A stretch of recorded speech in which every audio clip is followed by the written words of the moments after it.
Hola, ¿qué tal? El asunto que voy a desarrollar hoy es verdaderamente intimidante.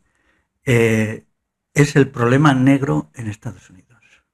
Su comprensión objetiva, desapasionada, pero al mismo tiempo claramente militante, lleva a conclusiones que entran en contradicción con el poder constituido en su núcleo principal.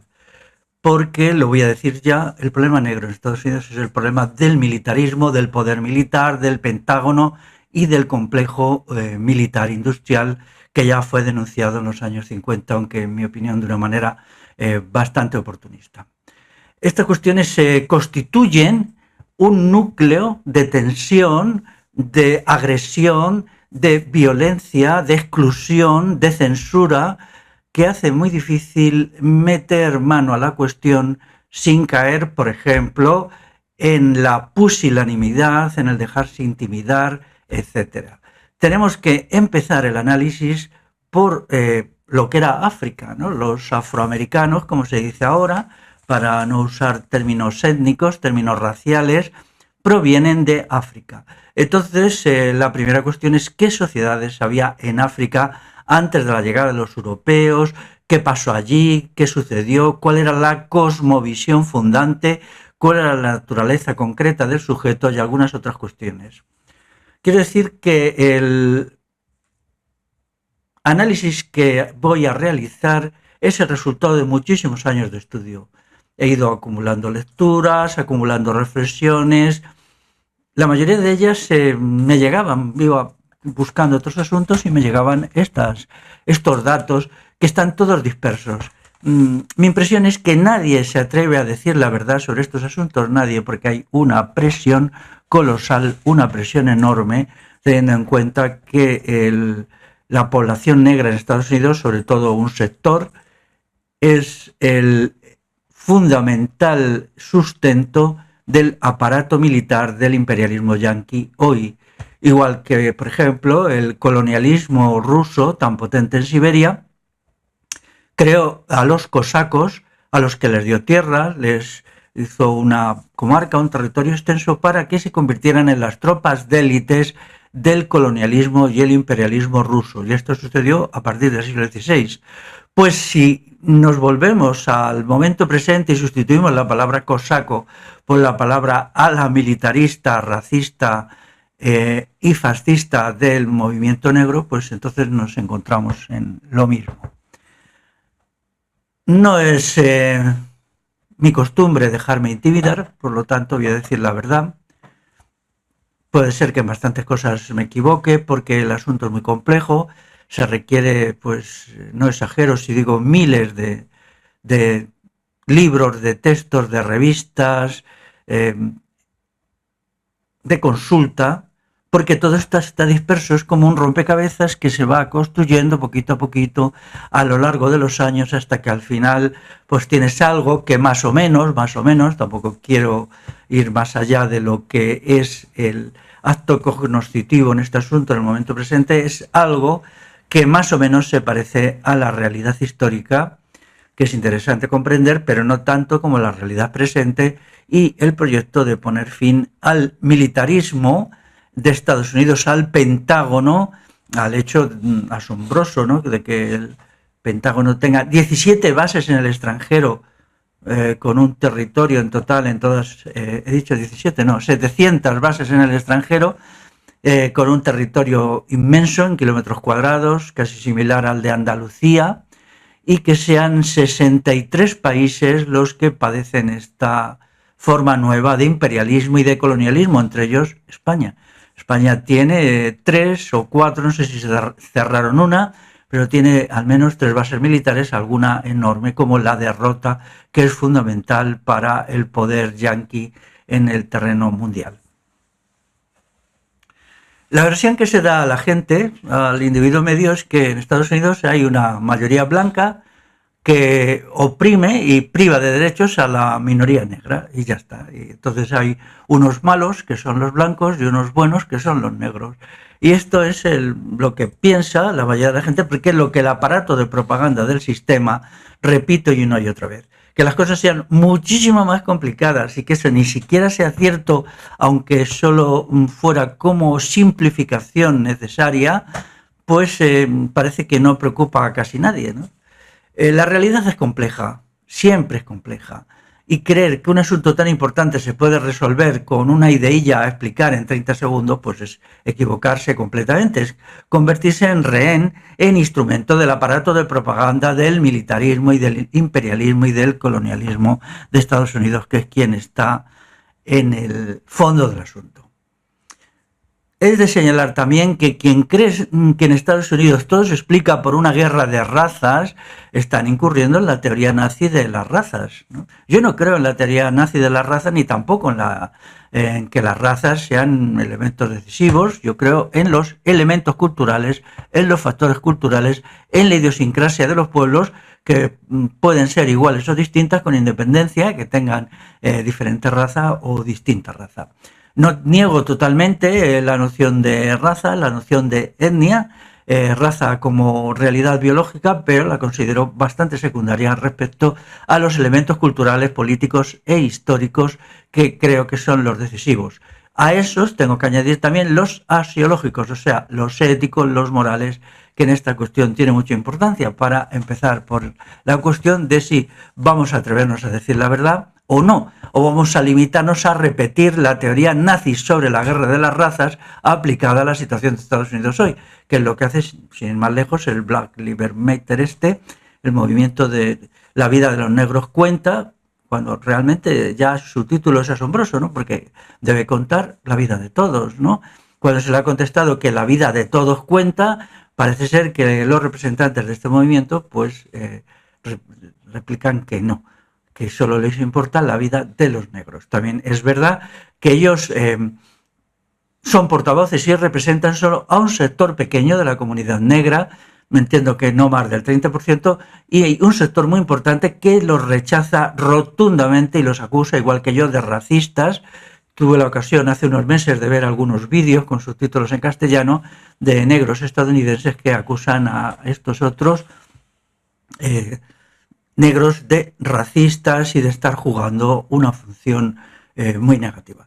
Retrotrayéndonos a la situación de hace 50 años, pues digamos la comunidad negra en Estados Unidos se dividió claramente en dos alas, luego había mucha gente intermedia que no se definía, que eran los Panteras Negras, que era un partido racista, y los seguidores de Martin Luther King, que era un movimiento eticista. Eticista quiere decir que ponían por encima de todo los criterios morales, axiológicos, convivenciales y relacionales. Aunque yo no estoy en absoluto de acuerdo con la posición política de los seguidores de Martin Luther King, considero que ellos, haciendo un balance de conjunto, han tenido una función muchísimo más positiva que la de los Panteras Negras. Y ahora se sigue con la misma división. Están los Black Lives Matter, que son continuadores del partido Pantera Negra, y luego un sector muy amplio de la población negra a la cual se la ningunea, se la impide explicarse, no se la deja dar sus opiniones, que siguen en la estela del movimiento de los derechos civiles de Luther King. Quiere decir que incluso la expresión derechos civiles está equivocada. Ellos iban mucho más allá que los derechos civiles.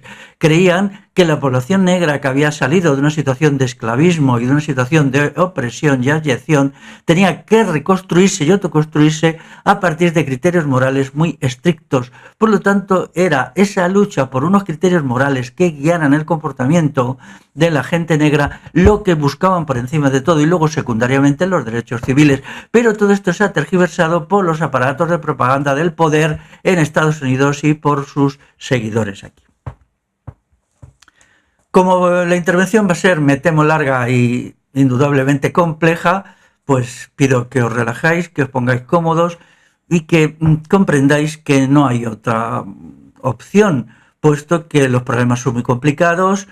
Por ejemplo, luego cuando intente explicar la cosmovisión básica de las sociedades negras anteriores a la llegada de los europeos a África, pues esto es muy difícil. ¿Por qué? Pues porque nadie habla de esto, nadie habla de esto. A mí me toca meterme en terrenos vírgenes que son poco comprendidos porque, bueno, el simplismo encanta, gusta o uno se hace la ilusión de que entiende un problema complejísimo con una explicación de unos cuantos minutos y se va muy contento, pero lo único que ha entendido es una mentira. Si queréis vivir en la mentira, pues entonces definiros por la simplicidad. Pero si queréis vivir en la verdad o en la aproximación a la verdad, porque nunca se está en la verdad, solo se aproxima a uno más o menos, entonces decidíos a elegir la dura y áspera senda de la complejidad. La complejidad, la mentalidad de lo complejo es necesaria. Lo real siempre es complejo y en este caso mucho más. Bueno, los europeos no llegan a África, a lo que es África al sur del Sahara, hasta el siglo XV llegan los portugueses. Nunca consiguen penetrar en el interior porque había una barrera una barrera médica, una barrera sanitaria que se lo impedía. Las enfermedades propias del continente africano a la que los europeos no estaban adaptados les impedía entrar, sobre todo dos, el paludismo y la enfermedad del sueño, pero había también montones de enfermedades bacterianas que impedían que los blancos penetraran, que los europeos penetraran en el interior del continente. Los portugueses lo intentaron en numerosas ocasiones, organizaban expediciones de 100, 150 personas y se lanzaban más allá de la costa. Todas morían. Creo que solo una vez volvieron dos. Metían 100, 150 personas y morían todos. Se los tragaba la sabana, la selva. Morían sobre todo de paludismo. La quinina no se empezó a utilizar hasta el siglo XVIII, cuando a través del árbol de la quina, que era entonces un monopolio de la corona de España, puesto que este árbol se produce en Paraguay y su corteza, la que tiene la quina, pues no empezó a utilizarse con bastante eficacia médica, por cierto, hasta la segunda mitad del siglo XVIII. Pero todavía era muy, muy caro, suficientemente caro, y no permitía la entrada masiva de los europeos. ¿Qué sabemos de estas sociedades? Pues sabemos algo. Eran muy singulares. Algunas de ellas eran grandes formaciones sociales, tenían ciudades labradas en piedra, iguales o mejores incluso que muchas europeas, tenían estructuras de poder formidables, pero lo que sí sabemos indudablemente es que eran sociedades esclavistas. Decir esto es decir mucho y no decir nada, porque parece que hay un esclavismo que es idéntico en todas partes, cuando esto no es así. Hay muchas formas de esclavismo, muchísimas, como hay muchas formas de capitalismo. El esclavismo adopta tantas formas peculiares que tenemos que entrar en las peculiaridades del modelo africano negro, me vais a permitir esta expresión para diferenciar del norte de África, entender lo que allí había. Era un esclavismo aterrador, terrorífico, que convulsionó África, la destruyó. Todo el atraso, por así decirlo, el estancamiento de las sociedades africanas actuales no proviene de la presencia colonial europea, que fue escasísima en el tiempo, no más de 60 o 70 años en la mayoría de los países, sino de sus propias estructuras de poder. Por lo tanto, el discurso culpabilizador hacia los europeos carece de sentido, mucho más cuando ahora ya no son los europeos los que saquean y expolian África, sino que es el imperialismo chino marxista-fascista, como yo tengo por costumbre decir. Entonces, estas sociedades se basaban en el trabajo esclavo a colosal escala y en el comercio de esclavos, pero el comercio de esclavos, para comerciar con los esclavos, primero hay que hacer esclavos. ¿Cómo se hacían? A través de guerras interminables. Es decir, África era un continente en convulsión permanente, donde la destrucción inherente a la captura de esclavos no permitía crear sociedades estructuradas, bien construidas, con una riqueza suficiente, porque aquello era una guerra permanente. Los llamados reinos negreros, como por ejemplo el Imperio Asanti, como los tengo aquí citados, el reino de Benín, Dahomey, eran los que realizaban la captura de esclavos muy hacia el interior. Y luego iban a la costa con sus grandes columnas de esclavos y esclavas, con grilletes de hierro, y entonces se los intercambiaban a los negreros europeos, que en general no se apartaban de sus fuertes, de sus fortalezas, con sus depósitos de negros, más allá de 20 kilómetros, porque más allá de 20 kilómetros del mar, pues ya entraban en pleno clima y en plenas condiciones que eran mortales para ellos. Entonces hay que tener en cuenta que así eran las cosas. Por ejemplo, a mí me llamó mucho la atención cuando Malcolm X, este activista por los derechos de los negros en Estados Unidos, pues dijo que él se ponía X porque no sabía cuál era su apellido, el apellido de sus antepasados. Y culpaba a los traficantes de esclavos de este asunto, pero en realidad lo que tenía que haber hecho es haber vuelto a África y haber intentado averiguar allí de dónde provenía su familia, puesto que su familia había sido capturada como esclavos o criada como esclavos y vendida como esclavos por los negreros africanos, es decir, por los esclavistas africanos. Esto es así, por lo tanto, culpabilizar a un pueblo, a una etnia, a una población de lo que no ha hecho me parece muy mal y además pues bastante inmoral. ¿No sabían Malcolm X que la verdad era esta? La tenía que saber necesariamente, ¿no? Las cuestiones, pues, aunque se prohíbe y se persigue en gran medida que estas verdades sean dichas, pero son más o menos conocidas, hay estudios bastante competentes, lo que pasa es que se impide que lleguen a la opinión pública por razones que luego se dirá. ¿Quiénes son los que empiezan la saca y el tráfico de esclavos como fenómeno entre continentes? Lo empiezan los musulmanes. Aquí, en lo que nos corresponde a nosotros, el califato de Córdoba, y antes, cuando era antes anterior al califato, pues ellos se basaban en una intervención permanente en África, en el África subsahariana, para conseguir dos productos. Uno de ellos era el oro. Tenían minas donde obligaban a montones de esclavos a trabajar para ellos, extrayendo oro, y en segundo lugar creaban los llamados regimientos negros.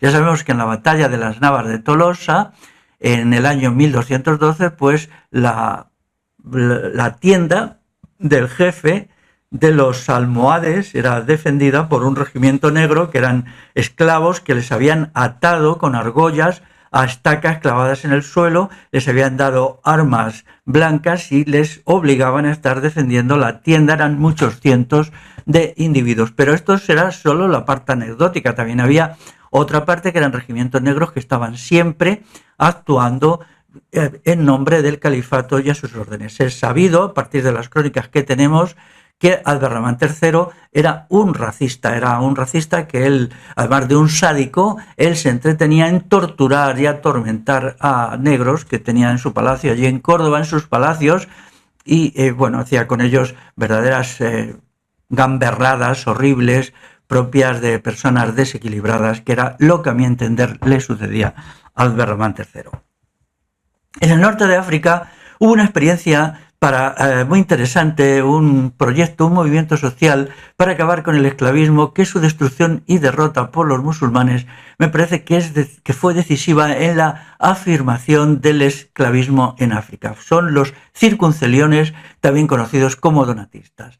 Los donatistas eran un movimiento cristiano auténtico, no eclesiástico, puesto que ellos se oponían a la Iglesia, combatían a la Iglesia, eran considerados herejes. San Agustín los demonizó de todas las maneras posibles, que tenían, por así decirlo, una rama militar. Tenían que defenderse de las legiones romanas en el momento final del imperio, y esa rama militar se llamaban circunceliones. No es fácil saber qué significa esta palabra, pero bueno, significa lo que significa, así son conocidos. Entonces estos eran verdaderamente antiesclavistas, atacaban las haciendas esclavistas todavía bajo dominio romano, y se consideraban defensores de una ideología muy interesante, que era la cosmovisión del amor y la igualdad política y jurídica básica de todos los seres humanos. Por lo tanto, ellos acababan con las haciendas esclavistas, sancionaban y castigaban a veces con bastante dureza a los dueños de esclavos y liberaban a los esclavos. Pero este movimiento, pues por razones que ahora no podemos estudiar, no prosperó lo suficiente, se mantuvo ahí como estancado, y durante 250 años pues luchó primero contra los romanos, luego contra los reinos germánicos que se imponen en el norte de África, como es el de los vándalos, y cuando la entrada del Islam en el siglo VII pues es completamente exterminado. Yo entiendo que la derrota de los circunceliones y los donatistas selló para siempre la posibilidad de que el esclavismo africano desapareciera. Así pues, la responsabilidad fundamental corresponde al imperialismo y al colonialismo musulmán. La característica del esclavismo africano está precisamente en su capacidad de establecer un sistema de poder terrible cuyo elemento es la captura de esclavos más que la cría de esclavos. Es decir, los esclavos pueden ser criados y luego vendidos como si fueran ganado, o pueden ser capturados en guerras permanentes. Algunos esclavos que fueron a América, que fueron llevados a América, recuerdo en concreto una mujer, pues ellos aprendieron a leer y a escribir, y en su rato libre se escribían sus memorias. Y algunas son muy interesantes porque contaban cómo habían sido capturados. Recuerdo el asunto de una mujer que dice: yo estaba en mi aldea, en el centro de África, en un lugar, y bueno, fui a un arroyo a lavar la ropa de mi familia. Y entonces se presentó allí un grupo de captura de esclavos armados y me hizo esclava.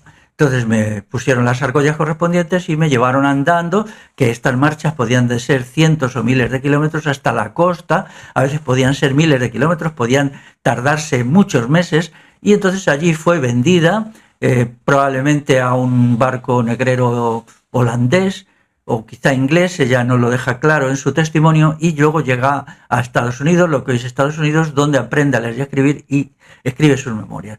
Esto significa algo muy importante, que es que si el origen de los esclavos es la captura, esto es terrible porque las poblaciones quedan laminadas, estos pueblos, estos territorios, por una guerra permanente. La captura de esclavos es una guerra permanente.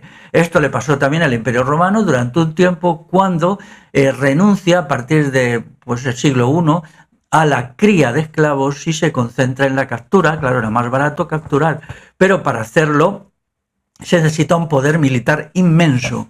Y cuando el Imperio Romano ya no estaba en condiciones de dominar otros territorios, porque ahí había instituciones militares más fuertes que la suya propia, pues entra en crisis por falta de la mano de obra. Esto es así.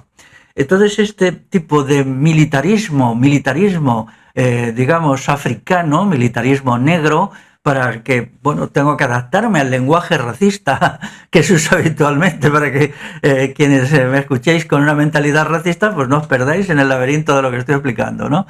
Entonces, pues ellos tenían que capturar por la violencia. Entonces el continente se convierte en un caos de violencia, y así vive mucho tiempo, puesto que tenemos algunos testimonios de los portugueses ya en el siglo XV que apuntan esto. Luego ya en el siglo XVI llegan españoles también allí, portugueses, llegan luego los holandeses, los ingleses, también los daneses, etc. Las sociedades africanas tenían diferencias notables con las indígenas americanas. Por ejemplo, conocían el trabajo del hierro, tenían un poder administrativo y militar fuerte, e incluso habían logrado enrolar a muchas mujeres en regimientos militares de un poder enorme. Esto es muy curioso, lo de los regimientos militares, que eran destacamentos de mujeres, pero no unas docenas, sino muchos miles, armadas con armas de fuego, que lucharon en la captura de esclavos y hicieron, digamos, verdaderas atrocidades. Eran mujeres entre 16 y 26, 27 años, servían en los ejércitos del Imperio Asanti, Reino de Benín, Dahomey, utilizaban armas de fuego, en algún caso incluso artillería que habían comprado a los colonialistas europeos, y hacían la captura de esclavos para su rey. Tenían prohibidas las relaciones sexuales y el amor, y vivían solo para la guerra, y eran muy, muy temidas por su crueldad y por su violencia. Entonces, el colonialismo europeo no penetra en África hasta finales del siglo XIX. Es el llamado Congreso de Berlín en el año 1884 el que abre las puertas de África, y entonces ya hay una rebatiña por África. La rebatiña por África da origen a las colonias europeas en África, que duran muy poco tiempo, puesto que se constituyen de media más o menos en 1890, y en 1960 ya habían sido independizadas la mayoría de ellas, es decir, 70 años. Intentar decir que los problemas de África vienen de este episodio de 70 años es absolutamente falso, porque ya llevaban siglos, incluso milenios, en un estado de estancamiento político, cultural, tecnológico, que era el resultado de esta estructura de poder a la que le vamos a llamar asombrosamente estatizada, asombrosamente militarista y asombrosamente esclavista, casi sin parangón. Digo casi porque encontramos algo muy parecido en, por ejemplo, en Rusia. Rusia es algo parecido, pero a mi entender tengo dudas al respecto. No se llegó al extremo en que se llegó en África. Por ejemplo, quienes se dedican a practicar o a imbuir de autoodio a los pueblos europeos tienen que comprender, por ejemplo, que la presencia de España en Marruecos, el colonialismo español en Marruecos duró solo 46 años. 46 años, empezó en 1912 y la independencia total de Marruecos fue concedida por el gobierno español en 1958. Entonces, podía haber gente perfectamente que tenía 20 años cuando el inicio del colonialismo y 66 cuando el final del colonialismo. Quiero decir que esto es un tiempo tan pequeño que no puede incidir, no puede afectar a la vida de un país como Marruecos, la parte que le tocó a España, puesto que luego existía el Marruecos francés, que era el verdaderamente grande. Así pues, no fueron, por ejemplo, los europeos, los colonialistas europeos, los que impusieron el esclavismo en el norte de África. Hoy, se puede comprar un esclavo negro en Libia por 400 euros. Si tenéis ese caprichito, estoy hablando irónicamente, y en Mauritania mucho más barato. En Mauritania los esclavos están tirados de precio y es curioso que hay una asociación de mauritanos, no una ONG de estas, que en fin, a ver si algún día hacemos un juicio público a las ONG por sus maldades, una asociación que se llama Asociación para la Prohibición de la Esclavitud en Mauritania. Entonces ellos no consiguen nada, luchan, son encarcelados, son apaleados. El enemigo principal suyo es el clero islámico, porque es el defensor número uno de la esclavitud. El Islam y esclavitud siempre han estado unidos y ahora en Mauritania sucede así. Quiero aprovechar esta intervención para mandar un emocionado saludo a estas personas, hombres y mujeres de Mauritania, que luchan por la abolición completa de la esclavitud allí en su país, y quiero también pedir que vosotros hagáis lo mismo y que no os quedéis en historias que son falsas. Y este fenómeno en el norte de África es algo bien conocido, existía desde mucho antes de que los europeos salieran del espacio que les correspondía desde siempre, ¿no? Hay que tener en cuenta que este esclavismo de captura, le vamos a llamar así, para diferenciarlo del esclavismo de crianza, introducía el fenómeno de los príncipes negros. ¿Quién eran los príncipes negros? Pues aquellos jefes de los estados, de las poblaciones, de las etnias que habían sido vencidos. Y entonces, eran vencidos, entonces eran también esclavizados y eran vendidos. Había una diferencia fundamental entre estos esclavos príncipes negros y la gran masa, que era pues una masa que incluso muchos de ellos ya habían sido esclavos previamente, o eran simplemente campesinos o artesanos o asalariados de las poblaciones africanas, los cuales pues había un abismo entre ellos, entre estos príncipes negros y esta gente común africana, que marca la divisoria que yo antes he señalado entre los Panteras Negras y la gente que seguía a Martin Luther King. Es decir, la gente de Martin Luther King era más popular, más sencilla, no tenía ninguna pretensión expansionista, ni agresiva, ni militarista, mientras que los príncipes negros son agresivos, violentos, y que son los que están detrás del ejército. Luego veremos casos muy conocidos. Bueno, pues entonces hay errores sobre el esclavismo en general, errores muy grandes, ¿no? Lo propio del esclavismo no es la violencia. Lo propio del esclavismo es la ausencia de libertad. Eso es así. Es decir, no necesariamente, ni muchísimo menos, el esclavo es maltratado por el amo o se le da mala alimentación, no es verdad, porque el esclavo vale dinero. Entonces, como nadie maltrata a un mulo o un caballo, porque vale dinero. Hay gente que lo maltrata pues porque está mal de la cabeza, porque son sádicos y tal. Pero la mayoría procuraba tener bien alimentados y bien atendidos a sus esclavos, y eso sucedía igual en todos los regímenes esclavistas, sencillamente porque valían dinero. Y entonces ese valor de monetario es lo que les hacía tratarlo bien. Es la ausencia de libertad. Cuando se ponen escenas de esclavos o, por ejemplo, dibujos de esclavos en el siglo XVIII maltratados, se está olvidando que el maltrato físico era habitual, por ejemplo, en la flota de guerra inglesa, donde estaba el famoso látigo de 7 colas, y a los marineros blancos, que incumplían las órdenes o que hacían alguna cuestión, hay alguna película por ahí, pues se les ataba al palo mayor y se le daba de latigazos, 80 latigazos, 100 latigazos, hasta que prácticamente se les reventaba la espalda. Y eso era un castigo mucho más utilizado con los libres de los barcos ingleses que con los esclavos de Estados Unidos en el periodo esclavista clásico. En segundo lugar está aquí el pasar por baquetas, eso lo hacía el ejército español, que consistía, las baquetas eran unas varillas de hierro que llevaban los mosquetes de la época, y entonces cuando un oficial veía que uno de sus soldados, o 2 o 3, no cumplían las órdenes, pues se hacía una fila de soldados, sacaban las baquetas de los fusiles, de los mosquetes, y el otro tenía que hacer la carrera de baquetas, el castigado que era por ir pasando y le iban golpeando. Por tanto, pretender que el componente físico del maltrato físico tiene un elemento racista es totalmente equivocado, ¿no? Esto es simplemente los aparatos de poder en las alturas que están tergiversando los hechos para no entender nada. En segundo lugar, hay que decir que los esclavistas blancos eran una minoría. Había que ser rico, tener más de 10 esclavos era rarísimo, era muy raro, y la mayoría de la gente eran trabajadores que vivían de sí mismos y no tenían esclavos. Por lo tanto, decir que los blancos estaban en contra de los negros es falso. El porcentaje de blancos que tenían esclavos negros podía ser muy pequeño, probablemente no llegase al 3% de la población.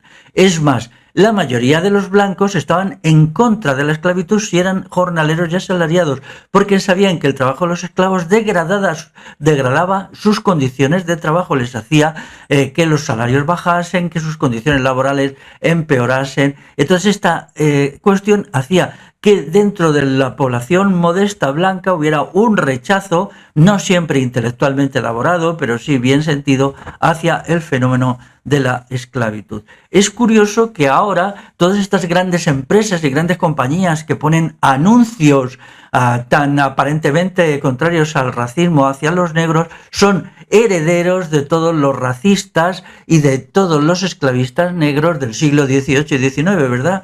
Qué curioso, ¿no? Por algo será, ¿no? Había también muchos negros libres, libertos o UGT, bueno, que había comprado a su amo su libertad, tenía el estatuto de liberto. Ninguna sociedad esclavista ha sido totalmente esclavista, la más parece ser fue la cubana, cuando en tiempos de la colonia española, y allí solamente 1/3 de la población eran esclavos negros. Había muchísimos negros que eran libertos, que eran libres, y en Estados Unidos, cuando se leen libros de historia de Estados Unidos bien escritos, ajenos a la propaganda y a la manipulación militarista, pues se descubre que había empresarios negros ya a finales del siglo XIX, a veces tenían trabajadores blancos a los que explotaban, a veces tenían trabajadores negros, e incluso en algunos casos, antes de la abolición de la esclavitud, del decreto de abolición de 1863, también habían tenido esclavos negros, ¿cómo no? Simplemente pues había que ir al mercado de esclavos y pujar por esto. Hacia 1750, este sector de negros libres, en lo que hoy es Estados Unidos, podía ser el 40% o el 50% incluso de los negros. Por tanto, ya vemos aquí cómo la cuestión se va haciendo más compleja, que ya no es blancos contra negros ni negros contra blancos, sino que la cosa pues se va haciendo compleja, que es lo lógico. Hubo también esclavos blancos, por ejemplo los escoceses, fueron muy comunes, pero claro, como había que poner la etiqueta del estigma a los negros, del estigma victimista, y hacer al mismo tiempo la acusación propia del racismo antiblanco a los blancos, pues esto no se cita, pero bueno, los esclavos escoceses eran bien conocidos. Hubo también esclavos canarios, de Canarias se llevó para allá, pero ya en épocas bastante tardías. Me estoy refiriendo a canarios, no a los guanches, que los guanches sí, los conquistadores castellanos pues fueron haciendo de ellos esclavos, no todos, puesto que una parte muy importante de la población canaria hoy étnicamente es guanche, pero a una parte fueron sacadas para trabajar en las plantaciones de la caña de azúcar. No sé si se les llevó a América, pero sí a algunos sitios, por ejemplo a las Islas Azores, a todos estos sitios sí se les llevó. Hacia 1850 había muchos negros adinerados, muchos negros ricos, igual que los hay ahora. Ahora, por ejemplo, cuando se nos dice que hay una pobreza en los negros, no se nos dice que quizá esa pobreza es debido a que hay una minoría de negros que son riquísimos y que si estos negros fueran consecuentes con su negritud, la teoría esta de la negritud que se inventó en los años 40 y 50, entonces deberían auxiliar de alguna manera a los sus colegas étnicos pobres, ¿no? Pero parece ser que la culpa, según estos textos, de los negros pobres la tienen los blancos, y los blancos pobres además, ¿no? Qué curioso esto, cuando los blancos pobres pues son tan pobres, son trabajadores igual que los negros pobres, ¿no? Entonces estas cuestiones, pues como no se permiten, lo vuelvo a decir una y otra vez, es indignante el grado de censura que hay en este asunto, porque todo lo que afecta al aparato militar es censurado. Si estudiamos comparativamente las condiciones de vida y trabajo de los trabajadores esclavos negros en las haciendas esclavistas y en la revolución industrial inglesa de la segunda mitad del siglo XVIII, llegamos sin ninguna duda a la conclusión que eran mucho peores en las fábricas inglesas que en las haciendas americanas. Considerando las condiciones de existencia y la esperanza de vida de unos y otros, pues nos encontramos, como es de sentido común, que los negros vivían mejor que los trabajadores blancos. ¿Por qué? Porque tenían valor. Entonces, como tenían un valor de mercado, habían sido comprados en el mercado, pues entonces resultaba que se les trataba mejor. Mientras que al ser mano de obra libre, es decir, mano de obra asalariada, pues en la revolución industrial inglesa, pues la gente era desechada inmediatamente, la esperanza de vida era bajísima, en algunos sectores industriales no llegaba ni a los 30 años, la gente solía morir a los 26, 27 años, a veces de maneras terribles, sobre todo en la industria textil, la industria química, ambas ligadas al complejo militar industrial de la época. Entonces, pues, esta cuestión sería muy importante que se hiciera un estudio comparativo. Yo no conozco alguno, salvo algunas comparaciones así hechas sobre la marcha que son muy ilustrativas. Así pues, si se hubiera que practicar el victimismo, la clase obrera británica estaría en condiciones para practicarlo mucho más enérgicas y mucho más fundamentadas que las del sector victimista y militarista de la población negra.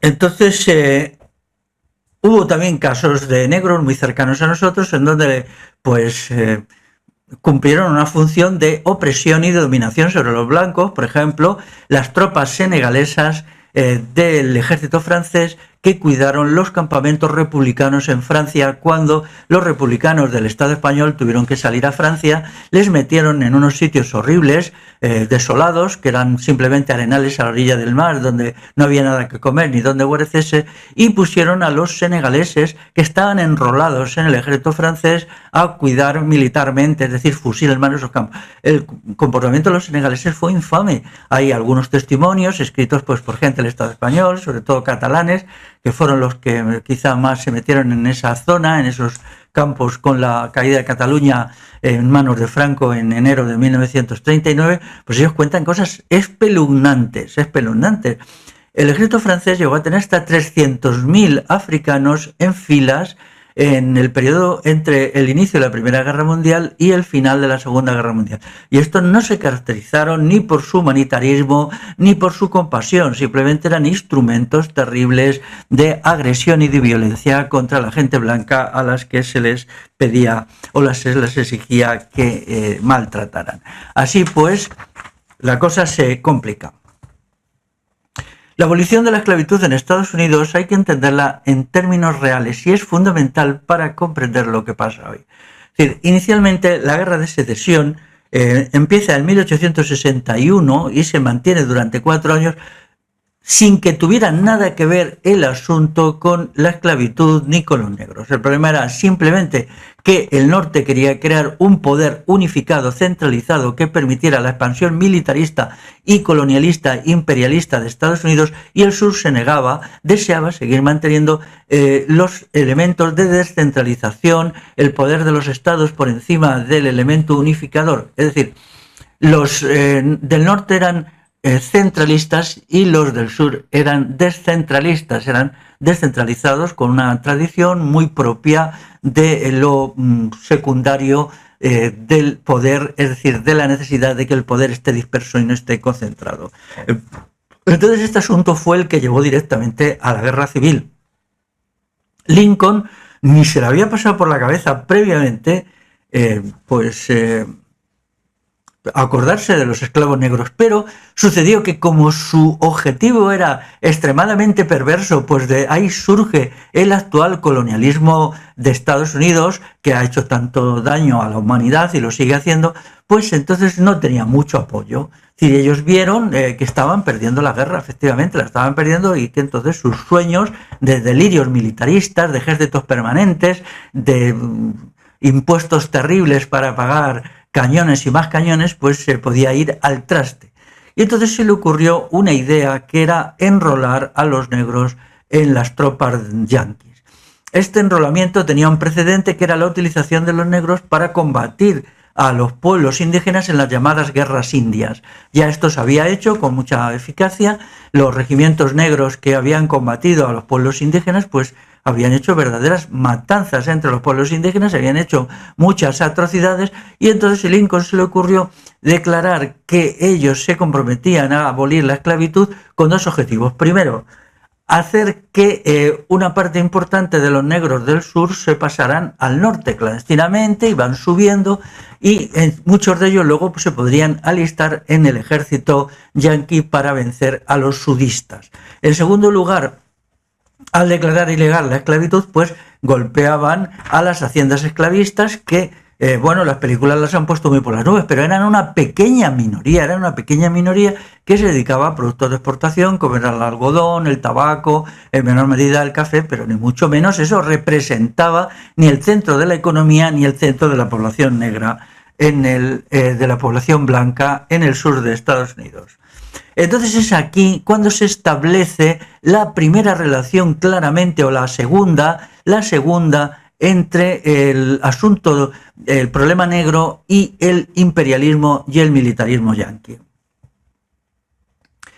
Un acontecimiento que advertía de por dónde iban las cosas es la Guerra de México, que acaba en el Tratado de Guadalupe Hidalgo, en el cual Estados Unidos le roba a México la mitad de su territorio. El Tratado de Guadalupe Hidalgo es un expolio descomunal, quizá el mayor expolio colonial que ha existido en el siglo XIX y en el siglo XX. Es algo inaudito. Es decir, Estados Unidos hoy sería la mitad aproximadamente, o quizá un poco menos de la mitad de lo que es si hubiera sido por el Tratado de Guadalupe Hidalgo. Entonces esto significaba que el apetito colonialista e imperialista de las élites mandantes, que eran básicamente las élites del norte, porque las élites del sur se habían quedado atrapadas ahí en una agricultura de exportación que no tenía futuro económico, pues entonces buscan en su población quién puede servirles, porque la población blanca era básicamente antimilitarista, era muy antimilitarista. Un rasgo propio de la población blanca, de los blancos pobres, era su resistencia al militarismo, su odio al Estado, su negativa a pagar impuestos y su orgullosa defensa del principio del armamento general del pueblo. Este asunto es lo decisivo en esta gente. Entonces, ellos eran aislacionistas porque sabían que si Estados Unidos entraba en guerra, a ellos les tocaba pagar más impuestos, tocaba mandar a sus hijos a la guerra, a perder la vida en aventuras que ni les iban ni les venían, y ellos serían desarmados, porque comprendían muy bien que su libertad dependía del fusil que tenían en las manos, y ese fusil el ejército se lo podía quitar. Entonces, en un ambiente de absoluto antimilitarismo blanco, entonces los jefazos del ejército yanqui se preguntan qué sector de la población podría serles útiles para el asunto de la organización de un ejército potente. Y entonces, a partir de lo sucedido en la Guerra de Secesión, pues empiezan a mirar de una manera nueva, de una manera muy curiosa, al sector negro de la población. Entonces, esto es lo decisivo. Lo que está pasando ahora se basa en ese elemento. El problema de la esclavitud pues ha sido muy común. Por ejemplo, el caso de la esclavitud en Rusia. La esclavitud en Rusia pues ha existido durante milenios, ¿no? Es abolida por el zar Nicolás II en 1861, que se dice la abolición de la servidumbre. Vamos a ver, servidumbre y esclavitud es lo mismo. La palabra esclavo es un neologismo que aparece en Europa en el siglo X. En el mundo de los romanos y también en el Imperio Bizantino, que es el Imperio Romano de Oriente, se empleaba la expresión servus, que luego se traduce al castellano por siervo, y hay gente que se empeña en decir que siervo y esclavo es distinto cuando no es en absoluto. Espartaco no era un esclavo porque esa palabra entonces no existía, era un servus, era un siervo, y todos los que lucharon con él, la rebelión de esclavos se tendría que decir de rebelión de siervos. Entonces también es una abolición por arriba. En 1861 el zar Alejandro II hace un decreto de extinción de la servidumbre, establece unas condiciones muy parecidas a lo que luego se haría en los países americanos. Aquí no había esclavo negro, los esclavos eran blancos, no había diferencias étnicas entre el esclavo y los esclavistas. Y sin embargo, pues en Rusia no se ha creado un movimiento como hay en Estados Unidos de victimización, de exigencias de indemnización, etcétera, etcétera. Es decir, no ha pasado esto. ¿Por qué? Pero tampoco ha pasado, por ejemplo, en la mayoría de los países iberoamericanos, en los cuales la esclavitud también es abolida, más o menos en unos años muy similares. Por ejemplo, la abolición de la esclavitud en Cuba tiene lugar en 1880, es decir, solo 17 años después de en Estados Unidos, pero en realidad desde mucho antes ya estaba en franca regresión, es decir, porque precisamente los ingleses habían establecido en 1807 la prohibición del tráfico de esclavos. La prohibición del tráfico de esclavos, pues eso significaba que la Armada inglesa patrullaba el Atlántico y los barcos esclavistas que veía que trasladaban esclavos eran obligados a volver al punto de partida y a liberar a los esclavos. Atacaban las factorías esclavistas, las incendiaban, incluso alguna española, en concreto organizada por catalanes. Algunos catalanes neonegreros fueron allí y montaron una factoría para comprar esclavos y llevarlas a Cuba. Entonces la flota o un par de barcos de guerra ingleses los atacaron y los incendiaron porque ellos estaban dispuestos a acabar con la trata. Al acabar con la trata, que el decreto de abolición de la trata y el tráfico es de 1807, pues obviamente la esclavitud estaba condenada a desaparecer porque era demasiado caro criar esclavos en las haciendas esclavistas. Eso no tenía cuenta y entonces lo que se quería era una situación de trabajadores libres y punto, ¿no? Entonces en Cuba, en realidad, ya a mediados del siglo XIX, la esclavitud estaba en declinación y en 1880 el colonialismo español se limita a constatar este hecho y declarar la abolición de la esclavitud. En Brasil eso sucede en 1888 con un decreto muy beligerante.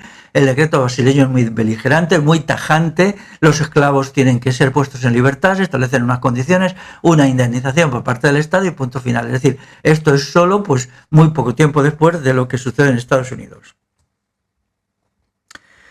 Entonces, sin embargo, en algunos países sigue existiendo. Por ejemplo, el país imaginad vosotros cuál es el país esclavista por excelencia, donde la trata de esclavos se mantiene perfectamente, ¿eh? Allí hay esclavos en luz del día, a plena luz del día, y no hay nadie que diga nada. ¿Qué país es ese? Pensad por un momento, pensad. Pues es Arabia Saudí, Arabia de los Saud, de la familia de los Saud. Allí la esclavitud es abolida en 1962 por presión occidental, pero es abolida de iure, no de facto. De facto continúa y allí pues los mercados de esclavos son algo totalmente cotidiano. ¿Qué porcentaje de esclavos hay hoy en Arabia Saudí? ¿Cuántos? Los estudios que tenemos son muy dispares, pero son muy elevados.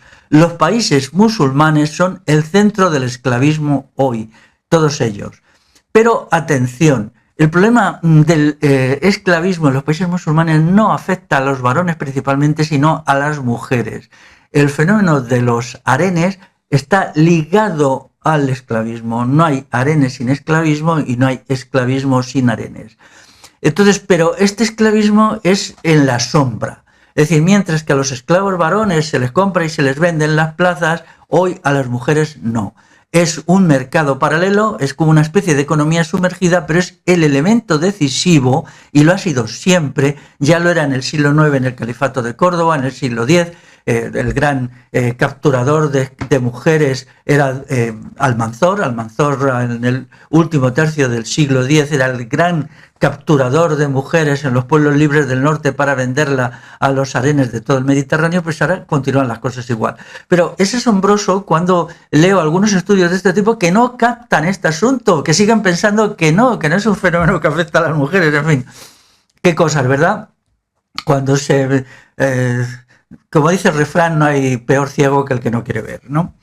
Sin embargo, hay una abolición desde abajo de la esclavitud que es la que hace la Revolución Bagauda. Es decir, la Revolución Bagauda y las revoluciones altomedievales europeas, que fueron revoluciones de verdad, revoluciones populares, que no sustituyeron el sistema esclavista por el sistema salarial neoesclavista, ni lo dejaron ahí en un limbo que era realmente un esclavismo con pocas diferencias, porque la discriminación que ha existido, hoy yo entiendo ya que no existe más que de manera marginal en Estados Unidos contra los negros, hasta hace 40 años, era un remanente del esclavismo, ¿no?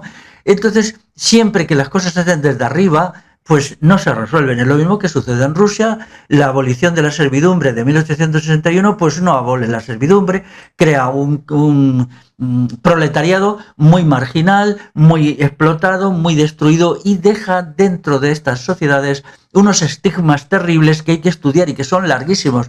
Bueno, me da un poquito de sudores fríos tener que explicar todos estos estigmas, quizá un día lo haga.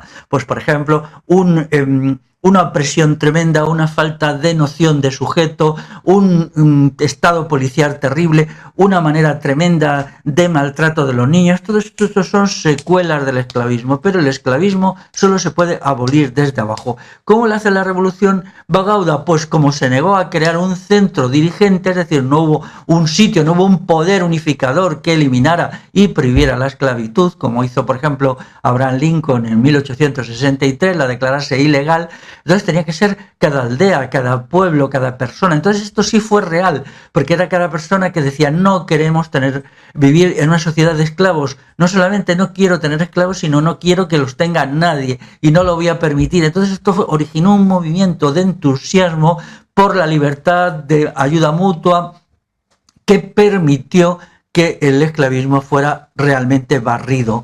Pero esta es la experiencia de la abolición alto medieval del esclavismo, que no tiene nada que ver con los modelos modernos. También un elemento fundamental de la abolición del esclavismo en alto medieval es la creación del comunal, puesto que si uno no tiene propiedad no es libre. Entonces el comunal permitía que estos antiguos esclavos se incorporaran a la vida económica con una base propia. Entonces establecen los sistemas de ayuda mutua y no se da el salto del trabajo esclavo al trabajo asalariado, sino que sencillamente las cosas se quedan en el trabajo libre. Hay algunas cositas así para relajarnos un poco que quería señalar, que es la pintura de Velázquez, que es allí lo que aparece. Por ejemplo, aparece cosas muy, muy interesantes. Os pido por favor que miréis en Velázquez, si no lo habéis visto bien nunca, su retrato de Juan de Pareja, que es de 1650, que para mí es uno de los mejores cuadros de Velázquez. ¿Quién era Juan de Pareja? Juan de Pareja era un esclavo berberisco, era un esclavo norteafricano que Velázquez había comprado. Había un pequeñísimo mercado de esclavos, por lo que luego explicaré, porque los pueblos del sur del Mediterráneo pues seguían interceptando barcos. Todos los años apresaban a docenas de cientos de barcos, hacían incursiones terribles en las tierras del sur de Europa, sobre todo para la captura de mujeres. Esto se ha ocultado también, las cosas se ocultan, está prohibido hablar de esto, y solo algún historiador recientemente está empezando a decir que este tráfico de esclavos capturados desde Europa hacia África es tan importante como el tráfico de esclavos negros desde África hacia el continente americano. En número, yo creo que sí. En mi blog tenéis una carta de un amigo inglés que explica esta cuestión y entonces da datos sabidos. Yo los conocí algunos. Entonces, pues ¿qué se hacía? Pues también, claro, había problemas muy graves y se practicaba la autodefensa. Y cuando se hacían esclavos prisioneros, prisioneros africanos, norteafricanos, entonces pues se mantenían para intercambiarlos. Y alguna vez gente que ya no podía, pues vendía algún esclavo. Entonces Velázquez compró un esclavo. Será la categoría de esclavos domésticos, que era una forma, pues digamos, muy estupenda de ser esclavo dentro de sus limitaciones. Y entonces lo que hace es pintar a Juan de Pareja, que no se llamaba así, no consta cuál era el nombre suyo antes de haber sido capturado en un combate naval, pues él le pinta. Y le pinta con una dignidad, le pinta con una grandiosidad, con unos atavíos en ropaje, gorro y tal, que le hacen magnífico. Entonces Velázquez, para que os hagáis una idea de cómo son las cosas, hace el retrato de Juan de Pareja, que le presenta majestuosamente, y luego su retrato del Papa Inocencio X, que le presenta como un bellaco. O sea, es impresionante. Si yo hubiera sido Alejandro X, había abofeteado a Velázquez por pintarme de esa manera, porque es que me ha dejado para la posteridad pintado no la cara de Inocencio X, sino el alma perversa de un papa perverso. Entonces yo me pregunto, los que hacen tantas acusaciones a los pueblos europeos y se ensañan para introducir el sentimiento de culpa y el autoodio en los europeos, deberían de hacerse la siguiente pregunta. ¿Los pueblos norteafricanos trataban a los esclavos europeos y les pintaban de una forma tan magnífica como Velázquez pinta a Juan de Pareja? Esta cuestión es fundamental. Pero en Velázquez hay muchas más cosas que están en contra de la cosmovisión esclavista. Velázquez tenía mucho trasfondo. Él era pintor de la corte y estaba obligado, pues sobre todo a la familia de Felipe IV, a pintarla. Pero eso era su oficio, su obligación. Cuando él pintaba, trabajaba por gusto, no se ocupaba de aristócratas, ni de reyes, ni de meninas, ni de todas estas cositas, sino que pintaba a la gente normal. Entonces él tiene muchos cuadros de trabajadores. Por ejemplo, la fragua de Vulcano, que se basa en una leyenda clásica para presentar una fragua como las que había entonces. Entonces está diciendo las bondades y las magnificencias del trabajo libre, y está, por lo tanto, lanzando un torpedo bajo la línea de flotación del apestoso barco esclavista racista. Porque si en Europa se valoraba el trabajo, entonces no eran necesarios esclavos, estaba combatiendo a la sociedad esclavista en su raíz. Pero está también el aguador de Sevilla, que presenta a un aguador, un trabajador blanco asalariado muy modesto, con una dignidad, una presencia y una magnificencia que emociona. Está también un almuerzo de campesinos, un cuadro muy poco conocido, que es magnífico, presenta a los campesinos como seres humanos y no como bestias, que es lo habitual en los otros pintores, sobre todo algunos pintores holandeses y algunos pintores ingleses, para los cuales pues los campesinos eran basura, ¿no? Luego está la famosa Hilanderas, donde presenta a mujeres trabajando, lo que es muy interesante.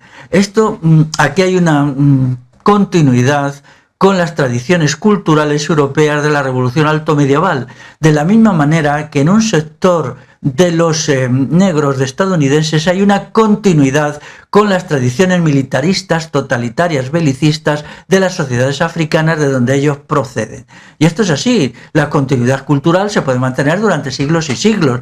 Si a Velázquez le separaba de la Revolución Alto Medieval un milenio y él todavía en sus cuadros manifiesta expresiones muy claras de la mentalidad alto medieval liberadora, emancipadora, lo mismo sucedía con los príncipes negros. Estos príncipes que habían perdido la guerra y habían sido convertidos en esclavos y no se adaptaban nunca a la esclavitud. Porque hay una gran verdad, los esclavos negros no eran iguales. Había diferencias fundamentales entre ellos, entre los aristócratas esclavos y los esclavos del montón. Y eso se mantenía siempre y se ha mantenido hasta ahora. Y esa es la base recreada continuamente de las diferencias que nosotros encontramos entre un tipo de población negra en Estados Unidos que es perfectamente incorporada, que está perfectamente incorporada a la sociedad, que no pretende ni establecer venganza, ni ejercer violencia, ni alistarse en el ejército, que ve el ejército con prevención, y otro sector que está ansiosa. ¿Por qué? por conquistar el mundo, conquistando previamente el ejército de Estados Unidos. El proyecto estratégico suyo puede parecer una locura, pero bueno, es fácil leer sus cosas, leer sus textos, entre líneas es, primero, conquistamos el aparato militar en Estados Unidos y segundo, con este aparato en nuestras manos, en manos de los negros, conquistamos el mundo todo para los negros. Entonces esta cosa es tremenda, pero ahí tenemos pues lo que es los datos que voy a dar ahora. Por ejemplo, la cuestión de la relación entre el problema negro, el militarismo y el imperialismo. Hay un hecho previo, un acontecimiento histórico previo que lo pone de manifiesto, que es la rebelión de los esclavos en Haití en 1790. En Haití, que era una colonia francesa, pues en la época, entonces hay una rebelión de esclavos negros en 1790 que consigue triunfar. Y entonces en 1804 culmina la completa derrota del colonialismo francés, es expulsado de Haití. Entonces se forma un Estado negro, es decir, un Estado dirigido por negros, pero no por todos. Los negros inmediatamente se diferencian entre una élite de mulatos, que son los que tienen el poder, y la gran mayoría de pueblo negro, trabajadores negros asalariados, al que estos mulatos tratan con una violencia extrema y una crueldad extrema. Ellos mismos se declaran emperadores, me parece. Hay un tal Jean-Jacques Dessalines que se declara emperador de Haití, se viste a la europea, copia a Napoleón en todo, incluso en la vestimenta, y entonces pues él crea un Estado esclavista negro contra negros. Y esto es el antecedente del fenómeno de los policías que en Estados Unidos van a reprimir a las manifestaciones, a los que algunos llaman negros matanegros o negros golpeanegros, ¿no? Entonces, lo de Haití, pues este Dessalines es muerto por sus colegas, claro, es un déspota terrible, y entonces sus colegas urden una conspiración contra él y le matan. Entonces,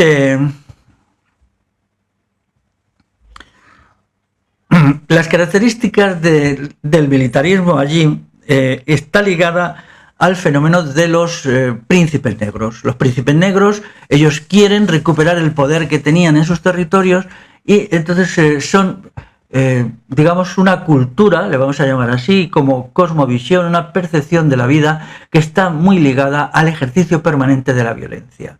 Por ejemplo, cuando se dice que hay muchísimos negros en las clases y que el porcentaje es mucho más alto, en las cárceles yanquis no se dice que la mayoría de esos negros están allí por haber agredido a otros negros. Esto es muy importante, ¿eh?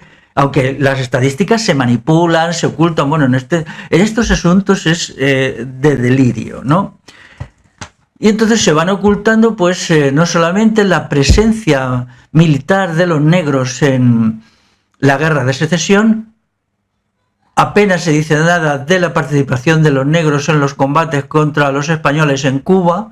Fue importante, no he conseguido porcentajes, pero sí fue importante. En la Primera Guerra Mundial, cuando se manda un cuerpo expedicionario de Estados Unidos a Europa, ¿qué porcentaje de negros había allí? Es importante, pero sobre todo se oculta su intervención militar en la Segunda Guerra Mundial. Es curioso que una parte notable de los pilotos de caza y de los pilotos de bombardeo que son utilizados contra los alemanes y los italianos y luego contra los japoneses eran negros.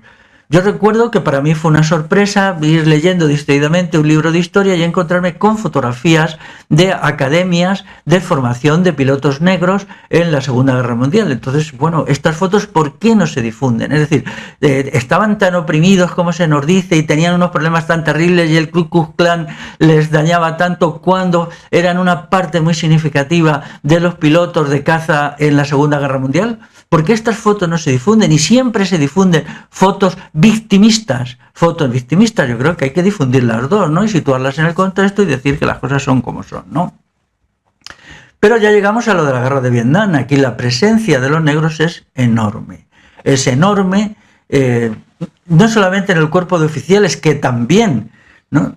Hay algunos negros famosos actualmente, ya mayores en Estados Unidos, que fueron pilotos de caza, incluso también algunos fueron derribados por los vietnamitas, pero lo que sobre todo era el armazón básico que son los suboficiales o muchísimos sargentos y otros suboficiales del ejército que fueron negros en la guerra de Vietnam. Y por tanto, estos tienen que ser considerados. ¿Qué porcentaje fueron? ¿Cuántos fueron?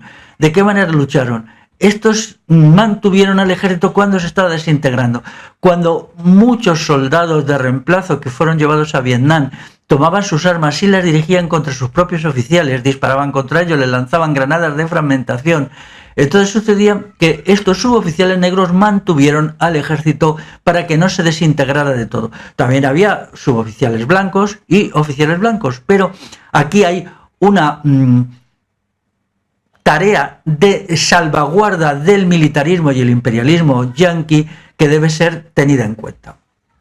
El ejército de Estados Unidos sale de la guerra de Vietnam destruido. Hay una destrucción, hay una aniquilación, es un ejército que no sirve para combatir. Es decir, no es que los vietnamitas ganaran la guerra, sino que el ejército enemigo, en este caso el ejército estadounidense, se desintegra, se desmorona, se desploma. Es decir, los soldados se niegan masivamente a entrar en combate y, ya digo, atacan a sus propios soldados, a sus propios oficiales en el momento que estos les obligan a luchar. Entonces este ejército que no vale, hay un momento de gran debilidad, un momento dramático para el imperialismo yanqui que dura más o menos desde 1973 hasta 1980, de gran debilidad, un momento de crisis, un momento crítico que es salvado por el general de 4 estrellas Colin Powell. Colin Powell, que vive actualmente todavía, nacido en 1937, que durante mucho tiempo fue el presidente del Estado Mayor Conjunto, pues es un negro, diríamos para ser más exacto mulato, nacido en Harlem y que durante mucho tiempo ha sido próximo al Partido Republicano, pero ahora, en el momento que estoy haciendo esta intervención, vota al Partido Demócrata porque lo considera mucho más militarista y mucho más belicista que el Partido Republicano. Entonces este hombre es el que dirigió y exigió la intervención yanqui en Irak en el año 2003. Esto es muy importante, pero esto es la menor de los servicios que él hace al imperialismo yanqui. El más importante de todo es reorganizar el ejército en descomposición que queda de la guerra de Vietnam. No solamente él, sino él y su equipo. En su equipo hay un número enorme de altos oficiales, de suboficiales negros. Entonces se crea aquí esta fusión, esta unión entre el ejército yanqui y los oficiales y el alto mando en el que los negros sobreabundan. Teniendo en cuenta que la población negra hoy es el 15%, más o menos, resulta que tenemos un porcentaje muchísimo más alto de oficiales y de altos oficiales en el ejército de Estados Unidos, que puede ser ¿cuál? Pues según los estudios que quieren negar esto, quieren negarlo, es curioso, pues lo sitúan en el 20%, pero ya el 20%, pues no es apropiado, ¿no? Si los negros son el 15% de la población, tenía que ser el 15% de los altos mandos del ejército. Pero es que hay otros que elevan los altos mandos al 25%, otros al 30%, incluso algunos al 40%. Depende de los estudios que consultes. El 40% es muchísimo, es muchísimo. Entonces, ¿qué sucede? Pues sucede que este acuerdo tácito entre la población negra, entre un sector de ella, entre el sector del que luego salen los Panteras Negras, el Black Lives Matter, todos estos, y el aparato militar, permite que la recluta sea fácil. ¿Por qué? Porque los blancos culturalmente vinculados a lo que son las tradiciones antimilitaristas de Estados Unidos, no quieren ir al ejército. Hay un sector de blancos que sí van, que es el ejército, el sector más religioso. El sector más religioso, el sector ligado sobre todo a las iglesias protestantes. Pero claro, estas iglesias protestantes están en franca disolución. Por lo tanto, los problemas del reclutamiento se presentan de una manera muy cruda. De ahí que el alto Estado Mayor no se atreva y no quiera tocar en absoluto los privilegios de los negros. Los privilegios de los negros en Estados Unidos son sagrados y el racismo de los negros contra los blancos, todavía peor, el racismo de estos negros contra los asiáticos, que a mi entender es la principal forma de racismo que hay hoy soterrado en Estados Unidos contra los hispanos. Para este tipo de negros, los hispanos no son racialmente seres humanos, poco más o menos, ¿no? Y entonces pues se ha creado una situación en la cual pues este sector de la población negra, que se sabe imprescindible para la máquina de guerra yanqui, tiene que exigir y demandar. Por ejemplo, esto nos lleva a pensar, ¿qué porcentaje del Producto Interior Bruto de Estados Unidos está en manos negras? Tendría que ser el 15% si fuera justo, ¿no? Pues no, no es el 15%, es un porcentaje muchísimo mayor. Ellos tienen un dominio absoluto o casi absoluto de la industria militar, porque dominan de forma muy elevada el ejército, pero también está en sus manos el aparato de propaganda. Por ejemplo, la poderosísima industria cultural está en manos de negros desde hace 60 o 70 años. Entonces, ¿por qué? Porque los dos elementos del dominio para el dominio del mundo son, por un lado, el armamento y por otro lado, la propaganda. La industria cultural de Estados Unidos es infame, es despreciable, es horripilante, y hay que pedir explicaciones de esto, quien las haga, sean blancos, negros o verdes. Pero ¿quién lo está haciendo? ¿Quién se está lucrando? Si observáis, la exportación de armamento junto con la explotación de pseudoproductos culturales son los dos elementos decisivos del comercio de Estados Unidos. El comercio de Estados Unidos se basa en esto, en las armas y en los productos culturales. El inglés, que está destruyendo todas las lenguas, proviene de aquí. Entonces el inglés es la lengua de los nuevos conquistadores, ¿no? Entonces, esta cuestión, hay un libro que, bueno, explica todo esto, que es La Casa de la Guerra, el Pentágono es quien manda, de James Carroll. Este hombre conoce muy bien lo que está pasando en Estados Unidos, explica la función decisiva que ha tenido el ejército en luchar contra la discriminación racial de los negros. Él lo explica con todo detalle, aporta muchísimos datos, pero es un libro, como todos los libros buenos, lo tengo que decir, se traten del tema que traten, todos los libros que se deciden a ir a la verdad y no a repetir propaganda mentirosa, pues que no es leído, ¿no? A pesar de que tiene una versión en castellano que ha pasado desapercibida. Veamos, por ejemplo, el tema del Ku Klux Klan. El tema Ku Klux Klan te lo presentan como algo tremendo, hay que seguir inyectando autoodio a la población blanca y, digamos, magnificando el victimismo de la población negra según el pacto secreto establecido entre este sector de la población negra y el ejército americano. Pero vamos a ver, el Ku Klux Klan, primero, que hoy prácticamente no existe; en segundo lugar, era un porcentaje pequeñísimo montado por los empresarios. Los empresarios negros y blancos querían que la población trabajadora negra fuera, digamos, aterrorizada para que aceptaran condiciones laborales muy bajas. Pero no solamente la población negra, los trabajadores blancos eran, por ejemplo, los sindicalistas, los que luchaban contra los bajos salarios, contra las condiciones tremendas en las fábricas, eran atacados por el Klan. Y hay que ver quién fueron más atacados, o los blancos asalariados pobres o los negros. Esto es por ver, también atacaban a los judíos, pero también a los católicos. Recuerdo ahora mismo que un crimen cometido por el Klan fue contra una familia católica blanca, y que se hizo muy famoso este asunto por los años 50 y que originó una reacción en su contra muy fuerte que, a mi entender, significó el principio del fin del Klan. Tenemos aquí, por ejemplo, el Sindicato Libre en los años 20, que es el momento, la edad dorada del Ku Klux Klan. En Barcelona, el Sindicato Libre era una organización patronal que se dedicaba a combatir al sindicalismo revolucionario en Cataluña.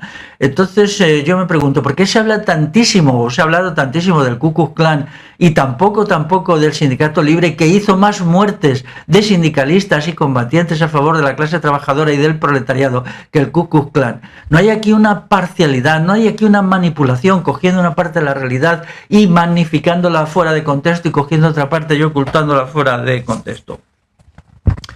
Pues bien, esto nos lleva ya al fenómeno de los Panteras Negras. Los Panteras Negras se crean en 1966 como una organización de autodefensa de la población negra y se disuelve en 1982, cuando yo no era nada. En 1982 era un poco más que una docena de activistas y tuvo su mejor momento en 1970, pero nunca pasaron de ser unos cientos de personas. Básicamente su consigna era poder negro. Vamos a ver, ¿el poder negro es una consigna aceptable? ¿No es una consigna racista? Yo entiendo que definir las cosas en términos de la raza es racismo, ¿no? Yo entiendo que ellos hubieran dicho, queremos un poder popular, un poder en donde todas las etnias, que no solamente estaban los blancos y los negros, sino como ellos muy bien sabían, estaban también los asiáticos, que han sido víctimas durante mucho tiempo del terror desencadenado por un sector de la población negra, estaban los hispanos, que al ser, mestizos de indios y europeos, llevaban más tiempo allí, puesto que estaban antes que los negros y los europeos. Entonces todos estos también tenían derecho a tener su sitio al sol. Sin embargo, esto se les ignoró con la consigna poder negro. ¿Por qué poder negro y no poder indígena? ¿O por qué poder negro y no poder asiático? ¿O poder hispano? ¿O poder de los descendientes de los mexicas, de los aztecas, como se definen mucha gente de origen étnico mexicano? ¿Por qué? Entonces esto planteó un racismo tremendo, por eso eran un grupo racista, pero también era un grupo militarista, un grupo que creía ciegamente en la violencia, un grupo misógino. Es curioso, por ejemplo, que una parte de las muertes de los dirigentes fueron provocadas por las peleas internas entre ellos.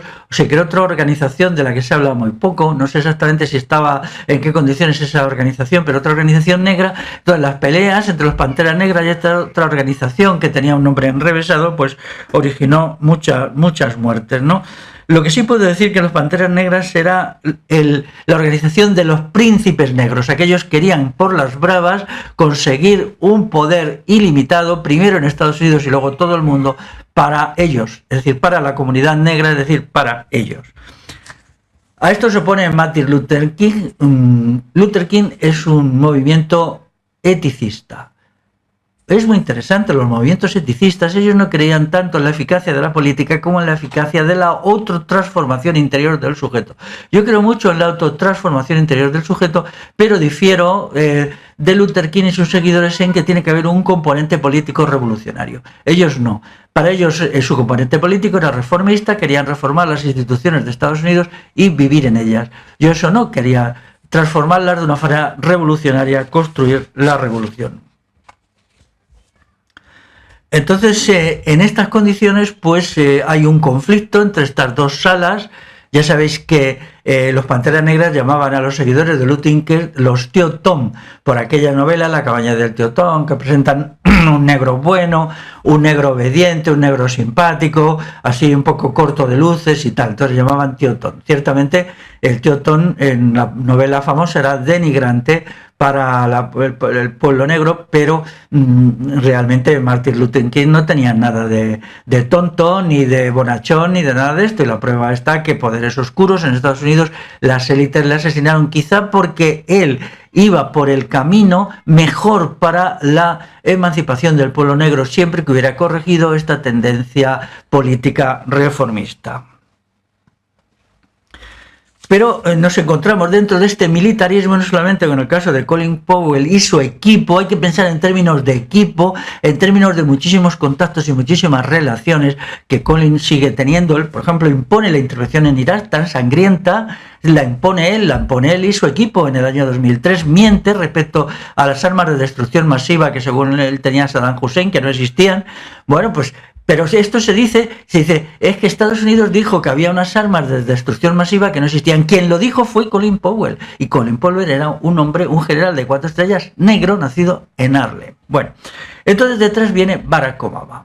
Obama es un presidente militarista, ultramilitarista. Es decir, él convierte las agresiones a través de los drones y otros sistemas en lanzamiento de cohetes, de bombas, cohete sobre poblaciones indefensas, muy a menudo, pues gente que estaba celebrando una boda, tal, sobre todo para los pueblos asiáticos, musulmanes. Él lo convierte en una práctica habitual. Se dice que en el último año de su mandato, él hizo 700 intervenciones de estas diarias a través de los drones, 700, daros cuenta lo que eso significa, ¿eh? Y luego mantuvo Guantánamo, un sitio de tortura, que hubo gente que lo quiso cerrar, gente del poder de Estados Unidos, y él sin embargo lo mantuvo contra viento y marea. Que a Barack Obama se le haya dado el Premio Nobel de la Paz, pues demuestra que el premio Nobel de la Paz no vale para nada, ¿no? Y que es el premio que se da a los militaristas. Pero esto viene de lejos, y esto es lo que hay que entender. Mientras exista el militarismo yanqui y el imperialismo yanqui, sus formas de fascismo, puesto que necesitan una población que pueda ser fácilmente reclutada y que tenga una cosmovisión heredada de las sociedades esclavistas africanas, que sea muy dada a la violencia, a la opresión, al militarismo y a la fuerza, entonces la situación actual no podrá resolverse, porque miremos otros países iberoamericanos, por ejemplo, la República Dominicana. En la República Dominicana, los blancos pobres, no digo los blancos ricos, los pobres no se sienten discriminados por los negros. No hay ni discriminación, todos conviven. Hay pequeños problemas de racismo, de incomprensión entre unos y otros, pero son pequeños problemas. Eso sucede en la mayoría de los países, o en todos los países iberoamericanos. Entonces hay que explicar por qué en Estados Unidos se ha creado un problema racial terrible, terrorífico, que no nunca acaba, ¿no? Por ejemplo, cuando se habla de la insurrección de Los Ángeles, que provocó 70 muertos o por ahí, en 1992, esta insurrección es realizada pues por los negros de allí, se sublevan. En la época todavía quedaba algunas trazas de racismo contra los negros, lo cual indica que tenía una cierta justificación. Pero el problema de fondo es otro, hay que leer la letra pequeña de lo que allí sucedió. No os dejéis llevar por las consignas buenistas de esta y otra gente que no tienen ni idea, que simplemente dicen cosas al dictado, son de ONG, son de corrientes buenistas a los que le pagan por decir lo que dicen, les pagan muy bien. Allí lo que hubo fue una intervención de multitudes negras saqueando los negocios de los asiáticos, los negocios de los hispanos, y entonces Los Ángeles es una palabra castellana, ya hay mucha población hispana muy potente, entonces aprovecharon los días de saqueo para incendiar estos negocios, y luego se presentaban los mismos que los habían incendiado comprándoselos a precio de saldo. ¿Eso qué pasa? ¿Se lo hacían a los blancos? En general no, porque en estos barrios había pocos blancos, se lo hacían a otras etnias. Entonces esto se cubrió con un manto de qué maravillosa ha sido la insurrección de Los Ángeles de 1992, cuando yo me pregunto, ¿qué contenido anticapitalista tenía esa insurrección? Cero. Nadie más procapitalista, nadie más amantes del dinero que estas élites negras. Ellos no hay más que ver su música. La música que ellos hacen es la música más pro dinero, pro dólares, pro capitalismo que hay, y es la mayor apología del capitalismo que hoy se hace. En Estados Unidos hay este sector, y vuelvo a decir la palabra sector de la población negra, es el sector, la población más racista que yo soy capaz de conocer en toda la historia de la humanidad, más procapitalista que soy capaz de conocer, más militarista y por lo tanto más fascista. Entonces, esta cuestión que se ha defendido todavía, pues realmente sorprende, ¿no? Todavía se nos habla de la brecha racial. ¿Cómo sabemos que esto no existe? Yo recomiendo buscar estos vídeos hechos por negros estadounidenses que niegan rotundamente el mito este de la brecha racial, que por cierto, casi siempre estas cosas son defendidas por blancos. ¿Por qué será que los blancos se meten a hablar de lo que no entienden y de lo que no saben? Vamos a ver. Cuando Barack Obama fue elegido, no fue elegido por la población negra principalmente, puesto que la población negra es escasa. Son 15%, pero aproximadamente la mitad de los negros nunca votan. Entonces, como mucho, él fue elegido pues por un porcentaje pequeño, que pongamos el 10% de negros, pero la masa grande de quienes le votaron eran blancos. Los blancos votaron con más entusiasmo a Barack Obama que los negros, porque querían quitarse de encima los complejos de culpa, los complejos de haberlo hecho mal, borrar todo el pasado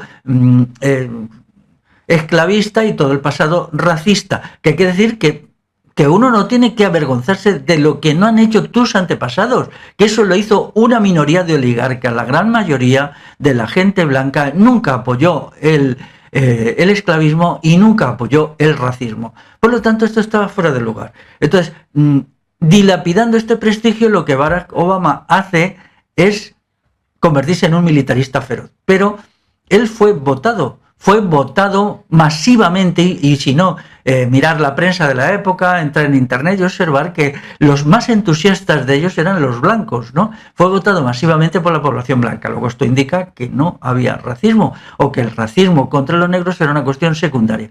Hay otro dato muy interesante que parece que nadie observa, que es ¿quiénes son los actores más taquilleros casi todos los años en Estados Unidos, pero desde hace 10, 12 o 14 años? Pues son actores negros. Entonces, si son los más taquilleros es porque a ver sus películas o van o las pasan por internet la población blanca, porque todavía sigue siendo la parte mayoritaria. Ya es una minoría, pero todavía es la minoría mayoritaria. Ya hace 4 o 5 años que los blancos en Estados Unidos ya no son la mayoría. El conjunto de hispanos, negros, asiáticos, inmigrantes son mayoría. Y dentro de poco tiempo los blancos ya ni siquiera serán la minoría mayoritaria, sino una minoría a secas. Entonces, si en el 15%, ¿cuál es la riqueza social que tiene la población negra? El 25%. Estas cifras son muy difíciles y nunca podremos saberlo, pero hay casos escandalosos de multimillonarios negros, de empresarios negros, de gente que tiene una riqueza enorme y que la están haciendo además por medios no lícitos, porque, por ejemplo, un sector de la clase media negra, esta que está siempre quejándose, siempre lamentándose del racismo, es porque eso le proporciona dividendos. Todos sabemos que una parte importante de los impuestos que pagan los blancos en Estados Unidos van al bolsillo de los negros, porque hay que resarcirle supuestamente por lo que sucedió, ¿no? Cuando realmente los negros debían explicar por qué ellos lucharon contra el fenómeno de la descentralización. Ellos lucharon con los yanquis en la guerra de secesión a favor del centralismo, a favor del militarismo, a favor de la creación de un poder centralizado unitario en contra del pacto originario, que era el pacto federal, confederal, que era el fundacional en Estados Unidos. Entonces ellos deberían de pedir perdón por lo que hicieron, ¿no? Deberían pedir perdón por su actuación en Vietnam y por otras muchas más cosas.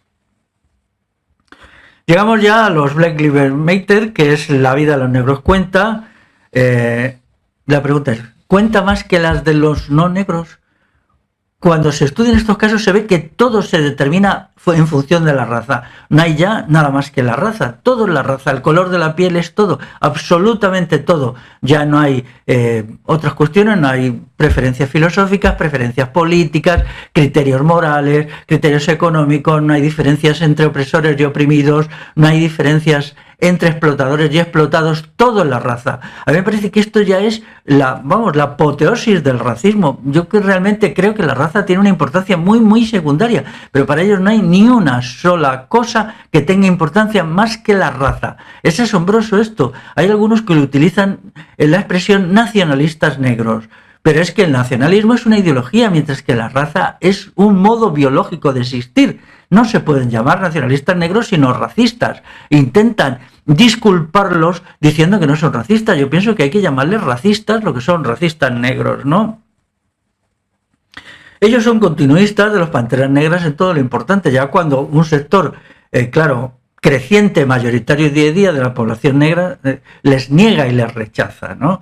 Es curioso, por ejemplo, que hayan tenido que organizar durante el año 2020 movilizaciones en la calle porque han buscado uno de los pocos casos de policías blancos que da muerte a un policía negro. Esto es terrible, intolerable, pero no han hecho nada cuando han sido policías negros los que han matado a manifestantes negros. Y esto es muchísimo más común. Por cada policía blanco que mata a un negro hay como 2, 3 o 4 casos de policías negros que matan a negros, porque en muchas ciudades de Estados Unidos la policía básicamente es negra el jefe, a veces es una mujer, y son negros la mayoría de sus oficiales. Luego yo puedo proporcionar a quien quiera cientos de fotografías en donde fornidos policías negros por las manos le están sacudiendo estopa a un negro que han pillado, al que tienen en el suelo, pues le están esposando, le tienen las rodillas clavadas en la espalda, y si el otro se defiende se ve en el vídeo cómo le abofetean o le apalean.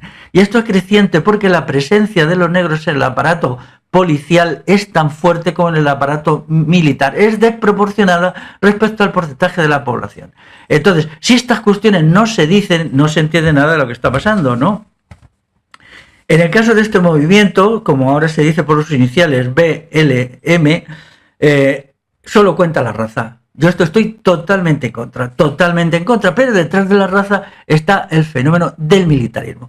En realidad, ¿qué es este movimiento? Pues eso es el Ku Klux Klan de los negros, es un movimiento montado para aterrorizar a la población blanca en un momento en que está atravesando una situación muy difícil, porque ahora la población blanca es la basura blanca. Esta noción racista de la basura blanca es decisiva. ¿Y por qué es basura blanca? Pues porque rechaza el militarismo. Se presenta a una minoría de energúmenos, neonazis y tal y cual, gritando todo el rato, los patriotas, estos son los patriotas, dicen. ¿Los patriotas de qué? ¿Los patriotas del Pentágono que quieren mantener las bases militares? Y luego dicen que estos patriotas están en contra del fenómeno de la globalización. Pero la globalización es que Estados Unidos tenga bases militares en 63 países, ¿o no?